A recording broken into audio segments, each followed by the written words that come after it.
నమస్కారం అండి, నా పేరు కళ్యాణి. ఈ టీం అంతా ప్రేమ కడలి టీము నాకు సరిగా పలకరాదు కానీ మీరు అర్థం చేసుకోవాలా. ఆ సినిమాలో హీరో, ఈ టీం అంతా ఆ సినిమాలో వాళ్ళే. కొత్తగా ఇండస్ట్రీకి పరిచయం చేస్తాను. మన మధ్య తరగతి వాళ్ళు పెద్దవాళ్ళు అవకాశం ఇవ్వలేదు, టాలెంట్ గుర్తించలేదు, చిన్న వాళ్ళని చిన్న చూపు. అందుకని వీళ్ళ సొంతంగా కష్టపడి పిల్లలు రాత్రి పగలు నిద్ర ఆగారాలు మాని కడుపుకు అన్నం కూడా మానేసుకొని ఇంట్లో ఎవరు సపోర్ట్ చేయరు, ఇంట్లో చేయరు బయట చేయరు. ఎందుకంటే మీ సినిమా అంటే తక్కువ చూపు చూస్తారు కదా. అందుకని దానివల్ల ఇవన్నీ వదులుకొని కూడా ఈ బాధలన్నీ భరించుకుంటూ కూడా పిల్లలు రెయ్యంబోలు కష్టపడి పాపం 2 ఏళ్ల నుంచి తీశారంట. ఒక్కసారి చూడండి, ఒక్కసారి చూసి ఎంకరేజ్మెంట్ చేయండి దయచేసి, నేను కోరుకుంటున్నా. ఒక్కసారి అవకాశం ఇవ్వండి. ఇది నచ్చకపోయినా చెప్పమని అంటుండే హీరో గారు. దయచేసి ఒకసారి అవకాశం ఇస్తే మన పెద్దవాళ్ళకి ఎంతో మందికి అవకాశాలు ఇస్తున్నాం కదా, పోయి మనం డబ్బులు ఆగం చేసుకుంటున్నాం. థియేటర్లో పోయి 5,000 పెట్టి పాప్కార్న్లకి టిక్కెట్లకి ఇవన్నీ పెట్టి కూడా అవన్నీ ఆమైపోయి కూడా మళ్ళీ బయటకు వచ్చి సినిమా బాగాలేదని తలకాయ కొట్టుకుంటున్నాం. అందుకని దయచేసి కొత్త వాళ్ళకి కూడా ఒకసారి అవకాశం ఇవ్వాలి. మనమే ఇవ్వాలా ప్రజలుగా. వాళ్ళని ఎట్ట హీరోలు పైన పెట్టినవో వీళ్ళకి కూడా ఒకసారి అవకాశం ఇస్తే వాళ్ళ టాలెంట్ వాళ్ళు నిరూపించుకుంటారు. అందుకని దయచేసి ఒక్కసారి అవకాశం ఇచ్చి ఈ ప్రేమ కడలి అనే సినిమాని ఒక్కసారి అందరు చూడాలని నేను కోరుకుంటున్నా. యూత్ని కానీ ఎవరైనా కానీ ఒక్కసారి చూడండి, ఒక్కసారి అవకాశం ఇవ్వండి దయచేసి నేను కోరుకుంటున్నా. అన్న సినిమా అయితే ఈ ప్రేమ కడలి అని ఉంది కదా, ఈ కడలిలో ఎన్ని కష్టాలు ఉంటాయో మా సినిమా తీయడానికి కూడా అన్ని కష్టాలు పడ్డామన్నా. సినిమా అయితే చాలా బాగా వచ్చింది కాబట్టి థియేటర్స్కి వస్తున్నామన్నా, లేదంటే ఇంకో సినిమాతో మళ్ళీ రావచ్చు. కానీ ఒక మంచి సినిమాను మన తెలుగు ప్రజలు ముందుకు తీసుకొస్తే ఎప్పుడు ఆదరిస్తారని మేము అనుకుంటున్నాం. అందుకే థియేటర్స్కి వస్తున్నామన్నా. ఖచ్చితంగా మీ అందరూ జనవరి 30వ తేదీ వెళ్ళి చూడండి అన్న, ఖచ్చితంగా నచ్చుద్ది. నచ్చితే మాత్రం 10 మందికి చెప్పండి అన్న, నచ్చకపోతే 100 మందికి చెప్పండి అన్న, 100 రకాలుగా తిట్టండి అన్న. మాది ప్రేమ కడలి ఒక పేజ్ ఉంది, మన ఫ్రెండ్ క్రియేషన్స్ అని ఒక ఛానల్ ఉంది. మీరు వచ్చి తమ్ముడు ఆ రోజు మీరు కృష్ణకాంత్ పార్క్ దగ్గర ఇంత ఓవర్గా చెప్పారు కదా, ఇంత కాన్ఫిడెంట్గా చెప్పారు కదా, మా సినిమా ఎందుకు ఇంత చెత్తగా ఉంది, ఒక్క మాట చెప్పండి, తిట్టండి అన్న, ఎన్ని రకాలుగా తిట్టండి. బట్ సినిమా బాగుంటే మాత్రం ఒక్క కామెంట్ అన్న, ఒకే ఒక్క కామెంట్, తమ్ముడు ఆ రోజు చెప్పినట్టు మీరు బాగా చేశారు అని మాత్రం ఒక్క కామెంట్ చేయండి అన్న.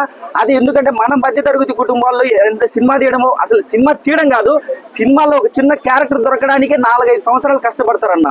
అలాంటిది సినిమా తీయడం అంటే ఒక లైఫ్ టైం కష్టపడి తీయలేరు. బట్ మేము ఒక 5 years నేను కువైట్కి వెళ్ళి అక్కడ కష్టపడి రూపాయి కూడబెట్టుకొని, అరే నా సర్కిల్లో నాకు తెలిసిన ఫ్రెండ్స్ అందరినీ గ్యాలరీ చేసుకుని ఒక సినిమా చేశాను అన్న. అది జనవరి 30వ తేదీ రిలీజ్ అవుతుంది. సో మనలాంటి మధ్యతరగతి కుటుంబం నుంచి వచ్చిన ఒక కుర్రోడి సినిమా చేశాడన్న.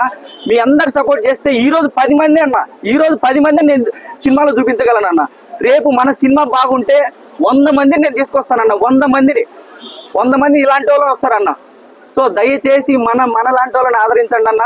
సినిమా బాగాలేకపోతే మాత్రం మీరు ఎన్ని రకాలుగా తిట్టండి, నేను థియేటర్ రిలీజ్ అయిన రోజు ఇక్కడే వచ్చి కూర్చుంటా, మీరు ఎన్నైనా అనండి, నేను పడతానన్నా. సినిమా మాత్రం బాగుంటుందని కాన్ఫిడెంట్గా చెప్తున్నా, లేదంటే ఈ మాట చెప్పను, లేదంటే ఇంకొక అవకాశం తీసుకుందును, ఇంకో సినిమాతో కూడా వచ్చిందును. బట్ ఈ సినిమాతోనే ఎందుకు వస్తున్నా అంటే సినిమా బాగుంది కాబట్టి వస్తున్నా, మంచిగా ఉందన్న. చాలా మంది పెద్ద సినిమాలు వస్తుంటారు, కంటెంట్ బాగాలేదని చాలా మంది మొబైల్ పెట్టుకొని చెప్తుంటారు కదా, ఈ సినిమా కూడా చెప్పండి, రివ్యూస్ చెప్పండి. బట్ సినిమా అయితే చూసి చెప్పండి అన్న. బాగాలేకపోతే అదే చెప్తున్నా, బాగాలేకపోతే తిట్టండి అదన్న. సినిమా మాత్రం చాలా బాగుంటుంది అన్న. ప్రేమ కడలి జనవరి 30. మా టీం అందరికీ ముందుగా మా అమ్మ లాంటి మా అమ్మకి ఏమని చూడగానే మా అమ్మ అనిపించింది అన్న, సేమ్ మా అమ్మలాగే ఉంటారు. సో థ్యాంక్ యూ అమ్మ, మాకు సపోర్ట్ చేయడానికి ముందుకు వచ్చినందుకు. Thank you so much Kalyanamma గారికి, థ్యాంక్ యూ సో మచ్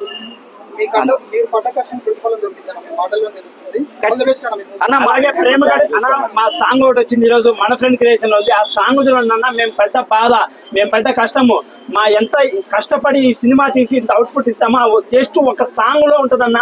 ఆ సాంగ్ చూసి మమ్మల్ని ఎంకరేజ్ చేయండి అన్న. మా సినిమాని చూసి ఆ సాంగ్ లో మీకు అర్థమైపోతుంది మా సినిమా ఏంటో, చూసి ఆదరించండి. తప్పుగా మాత్రం రివ్యూస్ చేయకండి అన్న. చాలా కష్టంతో రివ్యూస్ 1 minute అయిపోతుంది అన్న, కానీ మా 3 సంవత్సరాల కష్టం అన్న, కొంచెం చూసి చెప్పండి అన్న దయచేసి. మీరు అనుకోవచ్చు అన్న మా మొహాలు చూసి ఏమి హీరోలని. బట్ మేము 15 రోజుల నుంచి ఇంటికి వెళ్లకుండా, సంక్రాంతికి వెళ్లకుండా తిరుగుతున్నామన్నా, నిద్ర లేకుండా, తిండి లేకుండా, ప్రమోషన్స్ అని. బట్ పెద్ద ఛానల్కి వెళ్తే మీరు ఏం చేశారని అడుగుతున్నారు, ఇంటర్వ్యూలు కూడా తీసుకోవట్లేదు, అది వేరే విషయం, అది వాళ్ళ ప్రాబ్లమ్స్ వాళ్ళకుంటే అది మాకు సంబంధం లేదు. బట్ వాళ్ళు ఎవరో సపోర్ట్ చేయలేదని మేము ఆగిపోమన్నా, ఒక అడుగు ముందుకు వేస్తాం. ఎవరు సపోర్ట్ చేయకపోయినా చేసినా ఖచ్చితంగా మేము ముందడుగు వేయడానికి వచ్చాము, థియేటర్ దాకా తీసుకెళ్తామన్నా. ఎన్ని కష్టాలు వచ్చినా ఆపము. ఈ కడలిలో ఎన్ని కష్టాలు వచ్చినా మా సినిమాలు కూడా అన్ని వచ్చాయి, పడ్డాం.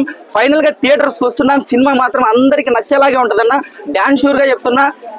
థ్యాంక్ యూ అన్న మీ అందరికి ఇక్కడ మా అందరికి వీడియోలు తీస్తున్నారు కదా, నిజంగా చాలా థ్యాంక్ యూ అన్న మీ అందరికి సపోర్ట్. ఈయన హీరో సెకండ్ హీరో అన్న అన్న సెకండ్ హీరో మంచి క్యారెక్టర్ చేశాడు మామ. మళ్ళీ మామ సినిమా ఎలా ఉంటుంది చెప్పు మామ. అన్న చెప్తున్నా, సినిమా మాత్రము నేను చెప్తున్నా, మన ఫ్రెండ్స్ నియోజకంలో మా తాంగ్ ఉంది. మా తాంగ్ 400 నిమిషం ఉందన్న. 400 నిమిషం తాంగు మాకు అర్థం వచ్చేసి 3.5 సంవత్సరం అన్న. వెళ్ళాము. నేను ఇండస్ట్రీకి వచ్చి 9 సంవత్సరాలు అన్న. ఎవరే కానీ అవకాశం ఇవ్వలేదు, ఈయనకి ఇవ్వలేదు. ఓన్లీ ఈయనకి ఎవరు అవకాశం ఇవ్వలేదు అనే వచ్చి ఈయన వచ్చి మా అందరికి అవకాశం ఇచ్చారన్న. దయచేసి చెప్తున్నా, మా అందరినీ రీచ్ అయిపోయినా కానీ ఈయన రీచ్ అయితే మా లాంటి వాళ్ళు 10 మంది ఎత్తన్నా. అదొక అవకాశము మా అందరికి కాకపోయినా ఈయనకి ఏమన్నా ఈయన 10 మందిని తయారు చేస్తారు. ఆ 10 మంది ఇంకో 10 మంది తయారు చేస్తారు. దయచేసి సినిమాని ఎంకరేజ్ చేయండి. మా అందరి టీం చాలా కష్టమన్నా.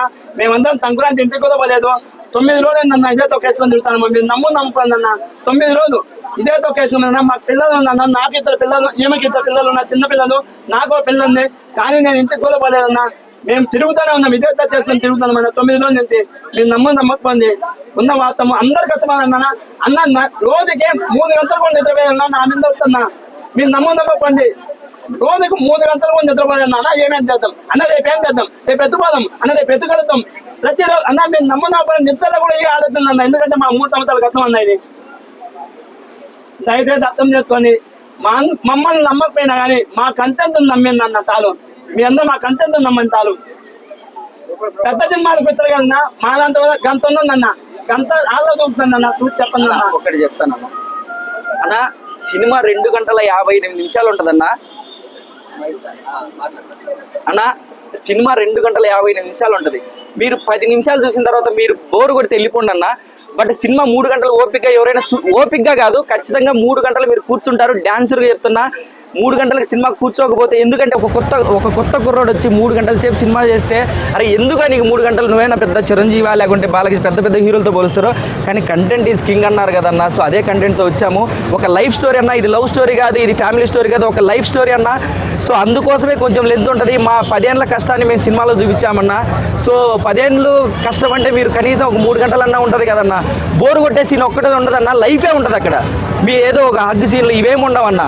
సినిమా యాస్టీజ్గా మన లైఫ్లో ఏం జరుగుతుందో అదే ఉంటుంది. సో లైఫే ఉంటుంది సినిమా అన్న. ప్రతి ఒక్కరు చెప్తుంటారు కదా, సినిమా అంటే లైఫ్. మనం పెట్టే 2 గంటలు కానీ 3 గంటలు కానీ అక్కడ ఇన్వాల్వ్ అవ్వాలి. మనం అసలు మన ప్రపంచాన్ని మర్చిపోయి సినిమాలకు వెళ్ళాలంటారు. సో ఈ సినిమా చూస్తుంటే ఒక మన లైఫ్ని చూసినట్టు ఉంటుంది, ఒక మిడిల్ క్లాస్ లైఫ్ చూసినట్టు ఉంటుంది అన్న. ఖచ్చితంగా బాగుంటుంది. ఎందుకంటే ఒక మిడిల్ క్లాస్ వాడు వాళ్ళ కష్టాలు చూపించాడన్న. అంతకు మించి ఇంకేం చెప్పాల్సిన అవసరం లేదు సినిమా గురించి. థ్యాంక్ యూ సో మచ్ మీ అందరికీ, మీడియా పీపుల్ అందరికీ థ్యాంక్ యూ అన్న. మా కళ్యాణమ్మ గారికి మరొకసారి థ్యాంక్ యూ అమ్మ. ఇక్కడ నేను ఎన్నో కోవిడ్లో ఉండి మీ వీడియోస్ చూస్తుంటానమ్మా. ప్రతిదీ ఇన్స్పిరేషనల్గా మాట్లాడుతుంది. ఒక్కొక్క మాట ఒక తోటలాగా ఉంటుంది, అలా మాట్లాడుతుంది. సో ఒక్కసారి అమ్మతో ఒక మాట్లాడదామని అన్నని అడిగితే, సరే తమ్ముడు మీలాంటి వాళ్ళకి మేము సపోర్ట్ చేస్తామని ముందుకు వచ్చారు. అమ్మ మాలాంటి వాళ్ళనే కాదు, ఇలా ఎంతోమంది కష్టపడే వాళ్ళందరినీ మీరు సపోర్ట్ చేస్తారమ్మా, నాకు తెలుసు. ఎందుకంటే మీరు కూడా మిడిల్ క్లాస్ నుంచి వచ్చిన వాళ్ళే. అందరికీ మీరు ఒక అమ్మ లాంటి వాళ్ళమ్మా. థ్యాంక్ యూ అమ్మ. థ్యాంక్ యూ సో మచ్ అన్న. ఫస్ట్ మీకు థ్యాంక్ యూ అన్న, మాకు రెస్పాండ్ అయినందుకు థ్యాంక్ యూ సో మచ్ అన్న. అక్క మీకు కూడా అక్క థ్యాంక్ యూ అక్క. అన్న మీకు కూడా అన్న థ్యాంక్ యూ సో మచ్. మీ అందరికీ అందరు మనసున్నోళ్ళే కాబట్టి కొత్త వాళ్ళు ఎంకరేజ్మెంట్ చేయండి కొంచెం. Thank you. మనం పెద్దాటికి పోయి బాగాలేకపోయినా మనం వేలు వదిలించుకొని వస్తున్నాం. ఎట్టాటి వాళ్ళకి ఒక్కసారి అవకాశం ఇవ్వండి, బాగుంటుంది.